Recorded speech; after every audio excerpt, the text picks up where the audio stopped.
You know when you first hear Indian music, those incredible swirling melodies can feel, well, super complex, right? It's this tradition that goes back thousands of years. But here's the thing. What if I told you it all grows from this one single, really powerful idea? We're going to call it the melodic seed. And in this explainer, we're going to dig in and see just how it blossoms. Okay, so it all starts right here, with this one core idea. See, if you're used to Western music, your ear is probably trained to listen for harmonies, right?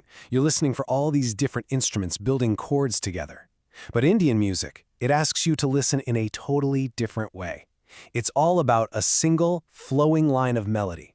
Just imagine one voice or one instrument telling you a complete story from start to finish. That's the heart of it.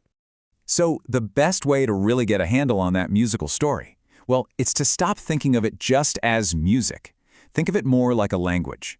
I mean, a whole unique form of communication that has its own alphabet, its own grammar, and its own special way of expressing emotion.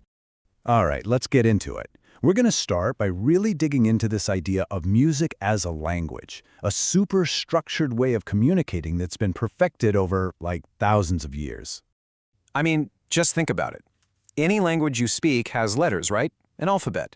It has rules, the grammar, and you use it all to tell stories. Well, guess what? Indian music works in exactly the same way. The sounds you're hearing aren't just random notes floating around. No way. They're part of this incredibly detailed system, and it's all designed to communicate really specific feelings and ideas.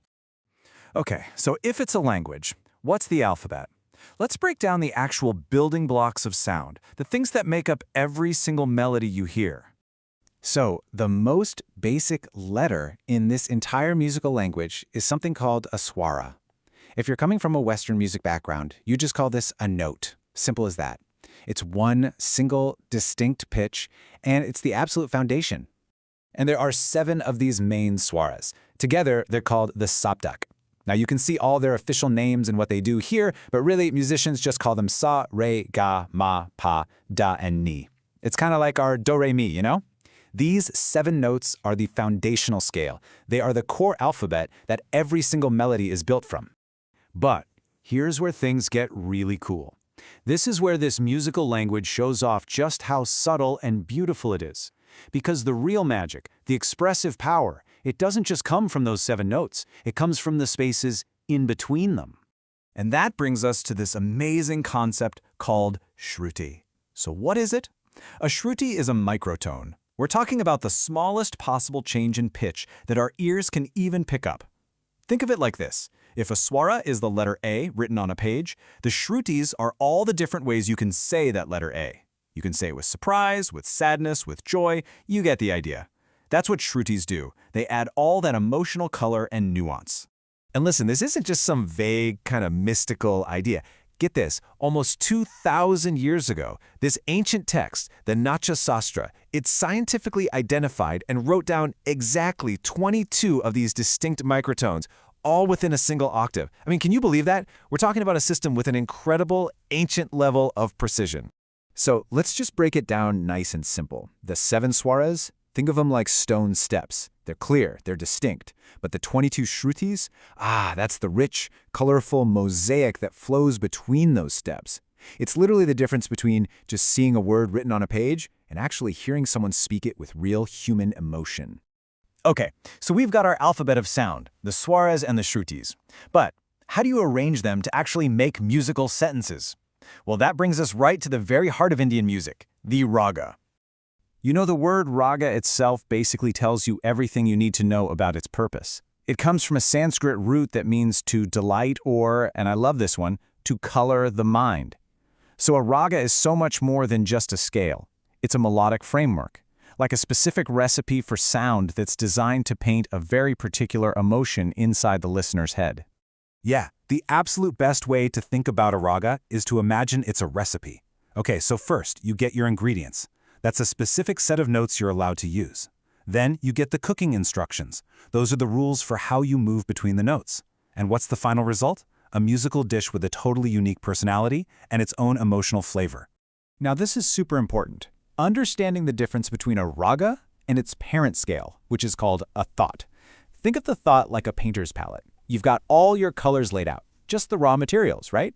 There's no emotion there yet. But the raga, The raga is the actual painting. It takes those colors and, following a very specific set of rules, it shapes them into a real work of art, something that's meant to be experienced and, really felt. All right, so now we kind of get what a raga is. But where did this unbelievably complex system even come from? The answer is amazing, and it's going to take us everywhere from ancient temples all the way to tribal forests. So you can really see how this whole idea evolved over time. The very first seeds, they were planted way back in ancient Vedic chants. Then, fast forward to around 200 BC, and you have scholars like Bharata who actually sat down and scientifically defined those 22 Shrutis. But the real game changer? That came in the 5th century. A scholar named Matanga gave us the first clear definition of raga as we know it today, this powerful mix of melody, rules, and deep emotion. And this is the crucial insight. Matanga himself tells us that this classical music didn't just magically appear in royal courts. Not at all. He wrote, very clearly, that the simpler melodies, the ones with less than 5 notes, that was the music of tribes and people living in the forests. I mean, this is incredible. It's proof that this whole complex, beautiful system of raga grew right from the grassroots, from folk and tribal music.